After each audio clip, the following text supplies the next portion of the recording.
Today's lesson, we're going to look at rusting. So what first comes to your mind when you think of rusting? Here we have a bridge. The bridge might even collapse. The poor pigeon will fall over and have to fly away. So what is rusting? Rusting is essentially the corrosion of iron or steel. You can use the word corrosion. Now, what does corrosion actually mean? Well, corrosion is when a metal reacts with water or oxygen. So metals will corrode. Okay, all metals that are more reactive than hydrogen can corrode. However, iron, you can say iron corrodes, but rusting is a special word that's like a special form of corrosion used for iron. So when it's iron doing the corroding, you can say rusting. And steel is an alloy that contains iron, so you can use rusting for steel as well, for all different types of steel except stainless steel. So in order for rusting to occur, you need to have oxygen and water present. So if we look at these test tube reactions, the first one on the left will rust because the iron nail is in water and in oxygen. So it will rust below the surface because that's the bit that has the water. Now, the other one has boiled water, which means no oxygen, and it has oil to prevent oxygen entering. So if it's just water, the iron does not rust. Similarly, the anhydrous calcium chloride on the right is used to absorb water. So that nail has plenty of oxygen, but no water. So once again, it will not rust. So what is rust? Rust is the corrosion of iron. Okay, rust is a type of iron oxide. It's a special form of iron oxide, and it's formed when it combines with water and oxygen. And the official equation is that iron plus oxygen plus water makes hydrated iron 3 oxide. You must have the bit in Roman numerals when you write the chemical name for rust, because there is iron 2 as well, and this is not iron 2. But next, we need to consider these test tubes. In an exam, you could be asked to look at experimental results to explain rusting. So test tube A, B, C, D, E, which ones will rust, which ones will not, which one will rust the most? Test tube A still has some water vapor, perhaps from the air. So if it's a very long time for test tube A, it will rust because there's oxygen and there's traces of water. B, on the other hand, has no water. The anhydrous calcium chloride is absorbing the water and it's closed. So it only has oxygen. So B does not rust. C will rust, especially below the iron nail in the water. That bit will rust more. And that's because you have oxygen and water present. D has boiled water to remove oxygen, as mentioned previously, and oil to stop any more oxygen coming in, so it will not rust. E will rust, and it will rust the most because salty water makes rust faster. And this can be observed in ships and shipwrecks in the sea, which is very salty.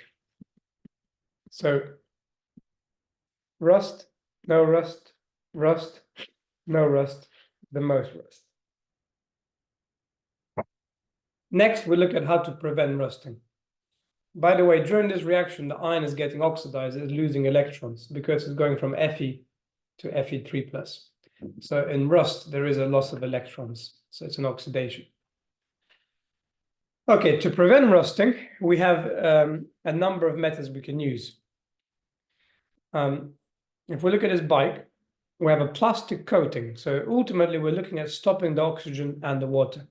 So a plastic coating would do that job. Oiling would stop any water coming in because oil and water don't mix. Galvanizing, we'll come on to later, is the best method. It's when you coat the metal with zinc completely. Painting works as a physical barrier.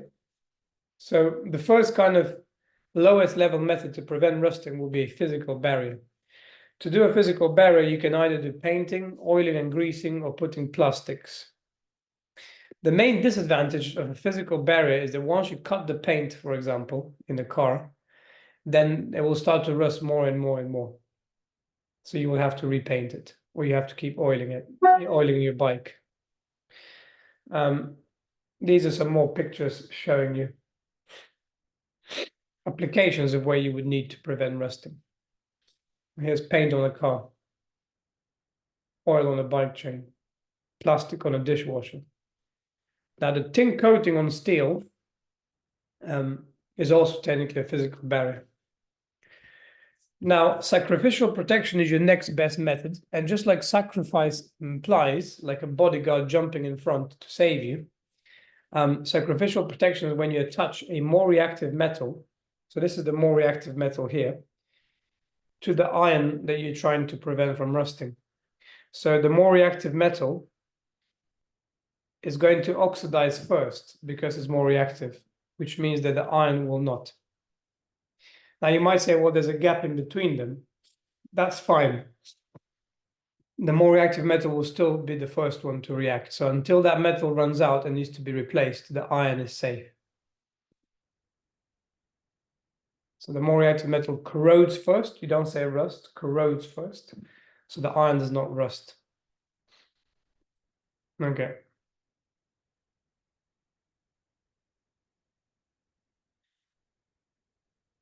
Now, galvanizing is the best one. So galvanizing is when you essentially melt some zinc and you dip your iron in the zinc and then let it cool down. So then the whole iron is covered in a zinc coating as it kind of solidifies and cools down. So it will act as a physical barrier at the beginning because it will stop any oxygen and water coming in because it's like coating, just like paint, like painting it with zinc. But then if you scratch it, it becomes a sacrificial protection because there's still plenty of the more reactive metal on the outside. So just because it's a small scratch doesn't mean the rust will start, because the more reactive metal will react instead, which is the zinc. So it would lose its electrons first. So this is how it looks. And that really completes the key things you have to know. So I'm just going to summarize them now. They're going to be in these notes here, in my notes here, and they're also here.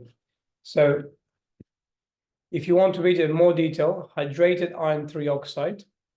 Note, iron can refer to steel except stainless steel.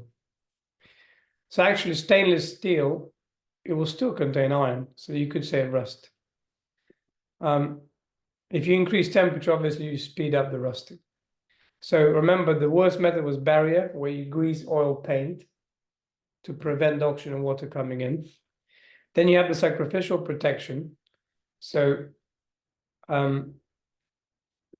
zinc being more reactive will leave the iron unaffected. So if you attach blocks of zinc, like I showed you in the picture, then they will be the ones to react first. Then galvanizing is the best because you cover it with zinc. So then it's a barrier and a sacrificial protection. So it's like 2 for 1. Okay, if you need, here is written as well. And these terms, just to make sure you're aware of them, are here. So oxidation, gain of oxygen, loss of electrons. Reduction, loss of oxygen, gain of electrons, so oil rig. Redox, simultaneous oxidation and reduction in the same reaction. Oxidizing agent gets reduced, so gains electrons, and the reducing agent gets oxidized, so it loses electrons. Okay, that brings an end to this lesson. And next lesson will be the extraction of metals.